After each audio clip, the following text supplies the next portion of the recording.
दुल्हन का सज कर डोली आने वाली थी, आज वो डोली उजड़ गई। अनुराग का जो लड़ रहे थे इस तरीके से अगर उसमें न्याय मिल गया होता या घर गिर गया होता या तो जो हत्यारे थे उन लोगों का इनकाउंटर हो गया होता तो शायद ये इनकाउंटर नहीं हुआ होता। दोस्तों, मैं अमित गुप्ता, आप देख रहे हैं जौनपुर अपडेट न्यूज़। इस वक्त मौजूद है प्रधान वीरेंद्र यादव के पास और प्रधान वीरेंद्र यादव से पूछते हैं कि 1.5 साल से ऊपर का समय हो गया, अनुराग यादव केस में अभी तक क्या फैसला हुआ है, क्या हुआ है? देखिए, अनुराग यादव का जो मामला है, पहले तो हमारे जो दर्शक लोग हैं उन लोगों के दिल से प्रणाम, आपके चैनल को बहुत बहुत धन्यवाद। आज के डेट में बता दें कि अनुराग वाले मैटर में जो एकदम शांति व्यवस्था चल रही है, बिंद वाला जो मैटर चला है उसकी वजह से मामला थोड़ा सा मध्यम हो गया। लेकिन तहसीलदार साहब, डीएम साहब इस मामले को जो आदेश कर दिए हैं, चाहे तहसीलदार हों, हमारे डीएम साहब दिनेश चंद्र थे उस समय, तो हमारे डीएम साहब है इस समय दूसरा कोई नियुक्त तो हो गए हैं। तो हम तो ये चीज़ कहेंगे कि हमारे पुराने डीएम साहब को मैं धन्यवाद दूंगा। अगर चाहे होते तो ये मामला, ये मकान गिर गया होता, लेकिन इसमें ये चीज़ कहेंगे उसमें ढिलमगाई बरते हैं इस मामले को लेकर। लेकिन हमारे जो नए डीएम साहब आए हैं, नए डीएम साहब को कहेंगे हम कि ये इस मामले को देखकर जो आदेश कापी हुआ है, इस मामला को हल करके जो मकान गिराने योग्य है, ग्राम समाज में है, उस मकान को गिरा दें। जो नए डीएम आए हुए हो ताबड़तोड़ फैसला करते हैं, और आपने उनसे मुलाकात किया अभी तक? देखिए, अभी हम कल बात कर रहे थे कि हम डीएम साहब से मुलाकात करेंगे, क्योंकि हम लोग की कहीं कल बैठक थी और मीटिंग थी, वहाँ पर कई विधायक भी थे, कई माननीय लोग थे, कई प्रधान लोग थे।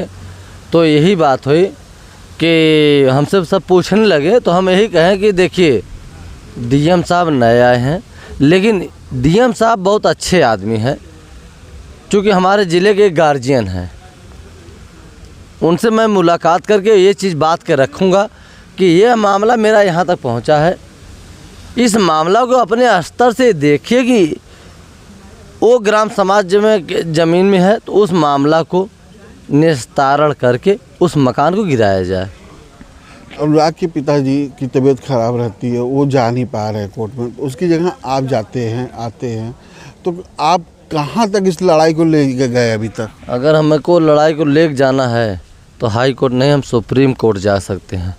लेकिन इस मामले को जिस तरीके से आज 2 साल का दिन बीतने वाला है, जिस तरीके से मैं लड़ाई लड़ रहा हूँ, ये जब तक अंत नहीं होगा तब तक ये मेरी सांसें रुकने वाली नहीं, ये कदमें रुकने वाला नहीं, न ये शरीर रुकने वाली है। वो मकान गिरेगा जब तक, तभी मैं सांस लूँगा। क्योंकि देखिए, आज अनुराग के जब से हत्या हुई है तब से इतना मामला बढ़ गया है, आए दिन हत्या हो रही है और कोई कुछ नहीं कर पा रहा है। तो यह चीज़ को मैं ये बता दे रहा हूँ पत्रकार साहब आपको कि बड़े पैमाने तक अगर हमें जाना हो, आसमान तक जाना हो, तो मैं जाऊँगा। क्योंकि यह इस मामले को लड़ाई जो है, जिस तरीके से मैं लड़ रहा हूँ, ना तो इसमें राजनीति, ना तो किसी को मामला, मैं व्यक्तिगत लड़ रहा हूँ। उस मामलों की न्याय मिले तो ऐसा लड़ता रहूँगा जब तक ये न्याय नहीं मिल जाएगा। आपकी तो बात सही है कि आप इस लड़ाई को लड़ते हुए कई बार जेल भी गए, कई मुकदमा झेलना पड़ा आपको, ये तो सत्य है। लेकिन इस लड़ाई का अभी इतना स्लो चल रहा है, क्या मतलब रीज़न क्या हो सकता है? स्लो होने का एक कारण बन गया है सामने आज़ाद बिंद का जो हत्या हुई, समझ लीजिए कि उसमें एक दर्दनाक, आज बोलना पड़ा है चैनल पे आपको, क्योंकि एक दुल्हन का सज कर डोली आने वाली थी, आज वो डोली उजड़ गई। तो जिस तरीके से डोली उजड़ी है, आज अगर ये लड़ाई हम जो लड़ रहे थे इस तरीके से, अगर वो मामला अगर अनुराग का जो लड़ रहे थे इस तरीके से अगर उसमें न्याय मिल गया होता, या घर गिर गया होता, या तो जो हत्यारे थे उन लोगों का इनकाउंटर हो गया होता, तो शायद ये इनकाउंटर नहीं हुआ होता। क्योंकि जो अपराधी थे वो आज की डेट में सिमट गए होते, लेकिन आज वो मामला न न्याय मिलने की वजह से पूरा अपराधी एकदम खुलेआम जैसे जिस तरीके से घूमते हैं उस तरीके से घूम रहे हैं, उस तरीके से गोली चला रहे हैं, उस तरीके से हत्या कर रहे हैं। एक बच्चे का, एक दूल्हे का गाड़ी में बैठकर अपने दुल्हन को लेने जा रहा है, एक सुहागन को लेने जा रहा है, उसकी हत्या हो जा रही है। शर्म आनी चाहिए सबको, शर्म आनी चाहिए सबको। हम तो ये कहेंगे कि यह चीज़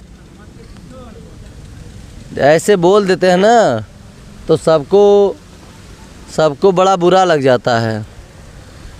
बोलते हम हैं, बुरा सबको लगता है, चाहे शासन हो, चाहे प्रशासन हो, चाहे जनता हो, चाहे जो हो। मैं उस दिन जब हत्या हुई मीडिया के माध्यम से देखने के बाद मुझे शर्म आई, करी यार, अरे अरे अरे बाबू ये क्या हो गया, इस तरीके से हत्या हो गई। इस तरीके से हत्या होने के कारण यही है कि एक मन बढ़ई, प्रशासन में एकदम एक्टिव हो। मैं रिक्वेस्ट करूंगा प्रशासन से, इतना ही एक्टिव हो जाइए कि कहीं हत्या ना हो। इस मामले से हत्या हो रही है कि छोटी छोटी बातों में एक बहन का भाई खो जा रहा है, एक बहन चिल्ला रही है, जिले से लगाकर घर तक उसको न्याय नहीं मिला।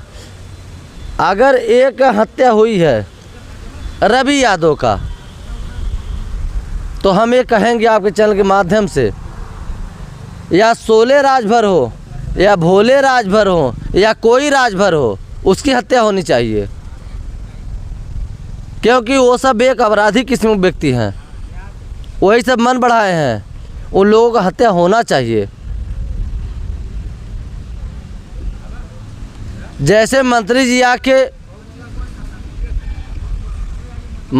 आके बोल के गए कि रवि यादव एक अपराधी व्यक्ति है, तो शोले और भोले राजभर क्या हैं, वो सब अपराधी हैं, उनका भी इनकाउंटर होना चाहिए। क्योंकि उस मामले में उसमें सम्मिलित हैं और वही सब हत्या कराए हैं। एक बहन सौम्या बोल रही है और ये रियल है कि अगर हत्या हुई तो उन लोगों का हत्या होना चाहिए। हम लोग ये बिरादरीवाद नहीं हम लोग करना है। हम लोग ये करना है कि चाहे जो अपराधी हो उसका हत्या होना चाहिए, इनकाउंटर होना चाहिए। इस तरीके से ये नहीं देखना कि नहीं यादव का हत्या हो जाए और शोले राजभर भोले राजभर खुलेआम घूमे, ये गलत है। उनका भी हत्या होना चाहिए, और जब हत्या होगा उन लोगों का या इनकाउंटर होगा तभी हम लोगों को शांति मिलेगी। यह चीज़ आपके चैनल के माध्यम से बोला, सब सुनेंगे भी।